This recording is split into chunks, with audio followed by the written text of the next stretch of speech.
जिन्होंने भारत भूमि पर सर्वप्रथम कर्मकांड रहित निर्गुण भक्ति का प्रचार किया। द्रविड़ देश में भक्ति प्रगति लाए रामानंद, 7 दीप 9 खंड में प्रकट करे कबीर साहब ने। तो सबसे पहले निर्गुण भक्ति, लेकिन कबीर साहब ने नाम जप का प्रचार किया। उन्होंने कभी भी अपनी वाणी लिखने नहीं दी। एक बार कबीर साहब बिहार में घूमते फिरते चले गए। वहां पे निम्बार्क संप्रदाय के कोई संत रहा करते थे। उनको अभी मार्ग मिला नहीं था, सत्य की प्राप्ति हुई नहीं थी, सच्चा मार्ग कौन दिखाए, इसलिए वो खुद भी गुरु की खोज में थे। तो वहां कबीर साहब उनके आश्रम के चबूतरे पे जाके बैठ गए और उन्होंने एक दोहा कहा कि हाथी कितना भी बलवान हो, अगर वो शिकारियों के खोदे गए गड्ढे में गिर जाए तो निकालने का कोई उपाय नहीं है, वो नहीं निकल सकता, कोई निकालने वाला चाहिए। ऐसे ही हमारी आत्मा, हमारा स्वरूप एक बलवान हाथी की तरह से है, लेकिन वो माया के जाल में फंस गया, इसलिए अपने आप से नहीं निकल सकता।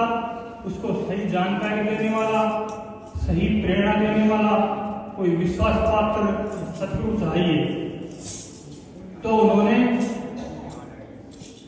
उस समय तक वो कृष्ण भगवान के भगत थे। जैसे वो कबीर साहब से मिले, उन्होंने कबीर साहब को ही कृष्ण भगवान मान लिया और उनके साथ हो लिए। तो उन्होंने कबीर साहब से प्रार्थना करी कि आप दोनों का सत्य उपदेश यही है कि साथ रहो, साथ दो, तो जीवन को जीवन के साथ पहचानो, कर्म को कर्म के साथ पहचानो। उसके बाद वो उन्हीं के साथ होगी। फिर उन्होंने देखा कि कबीर साहब तो अपनी वाणी लिखनी नहीं दे रहे हैं और इतने बड़े महापुरुष हैं, इनकी वाणी नहीं रहेगी तो आगे लोगों को कैसे पता लगेगा कि इतनी दिव्य वाणी, इतनी कल्याणकारी वाणी इस पृथ्वी पर जो लोगों का कल्याण कर सकती है वो कैसे रहेगी। तो उन्होंने चोरी से वाणी को लिखना शुरू कर दिया।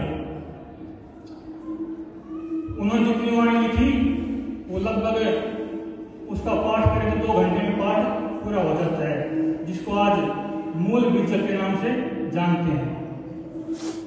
जब कबीर साहब को पता लगा कि ये वाणी लिखवा रहे हैं तो उन्होंने उनको बुला लिया, जहां भी वो हो और वो वाणी लेके आई।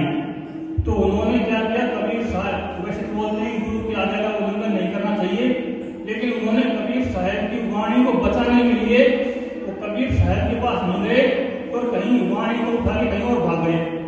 इसलिए उनका नाम ही भागवतदास जी पड़ गया। और जब भागवतदास जी की बदौलत ही कबीर साहब का जब मूल नीचे गए तो जिसका पाठ 2 घंटे में हो जाता है वो बचा हुआ है। और जो भगवतदास जी थे उनका पंथ बिहार में काफी फैला हुआ है। उनकी भी कबीर साहब की एक अलग से ही परंपरा है। जैसे कबीर साहब के 12 पंथ माने जाते हैं, उनमें गरीबदास जी का एक अपना हरियाणा राजस्थान में यूपी में काफी बड़ा प्रचार है। ऐसे भगवत साहब का भी बिहार में प्रचार है। तो कबीर साहब ने अपनी वाणी नहीं लिखने दी, क्योंकि वो कहा करते थे सिर्फ राम राम जपो उसी सारा कल्याण हो जाएगा। लेकिन कबीर साहब का तत्व, उनकी विचारधारा 200 साल बाद फिर हरियाणा में जिला झज्जर में छुटानी गांव में प्रकट हुए। तत्व रूप से, विचारधारा के रूप में कबीर साहब जी और गरीबदास जी एक ही हैं, एक ही तत्व के 2 रूप हैं दोनों। तो गरीबदास जी ने क्या देखा कि कबीर साहब ने तो मना कर दिया कि सिर्फ राम राम करो उसी से कल्याण हो जाएगा, लेकिन गरीबदास जी ने क्या देखा कि सिर्फ राम राम सभी नहीं कर सकते।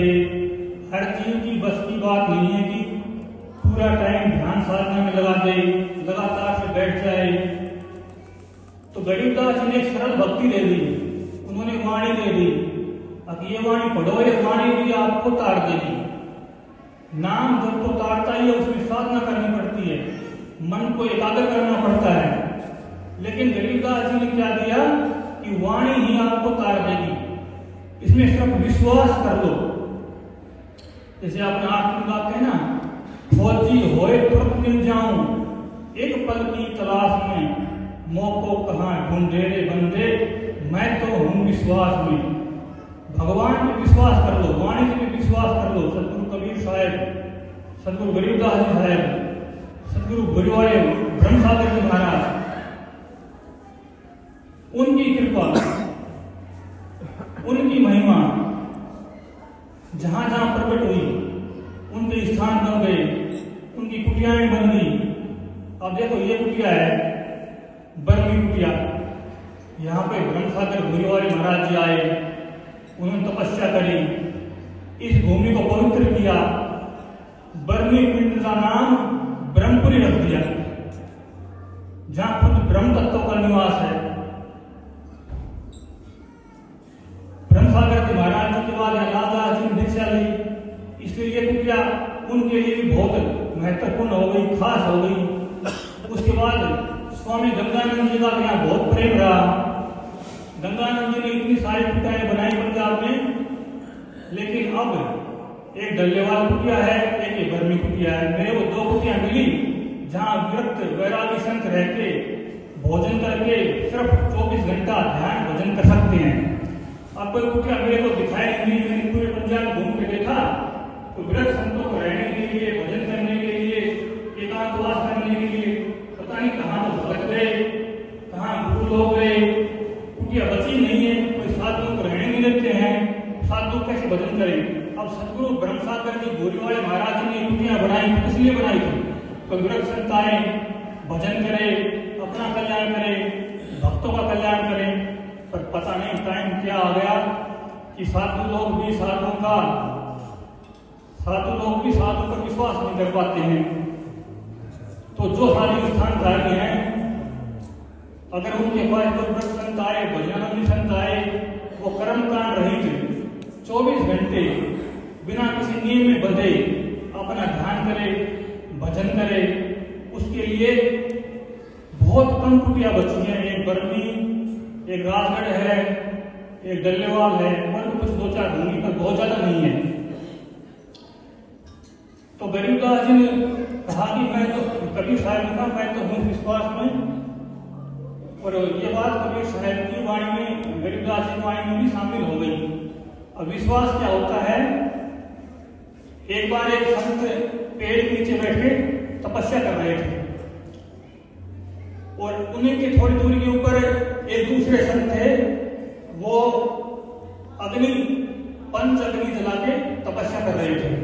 तो उधर से नारद जी का आना हुआ, और उन्होंने पूछा नारद जी से, सबसे पहले जो तपस्वी संत थे जो पंच अग्नि जला के तपस्या कर रहे थे, उन्होंने पूछा कि मेरे को भगवान कितने टाइम में मिलेंगे,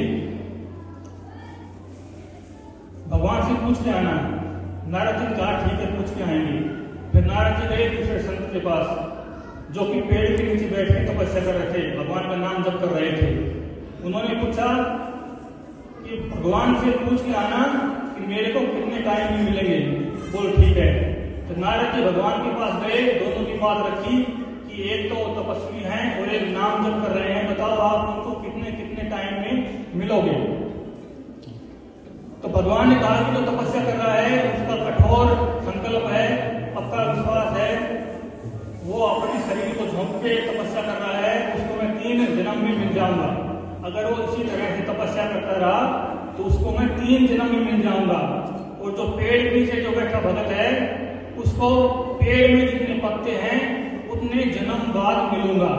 फिर नारद जी आए और पहले तपस्वी को बताया कि भगवान ने ये कहा है कि आपको 3 जन्म लग जाएंगे अगर आप इसी स्पीड पे तपस्या करते रहोगे।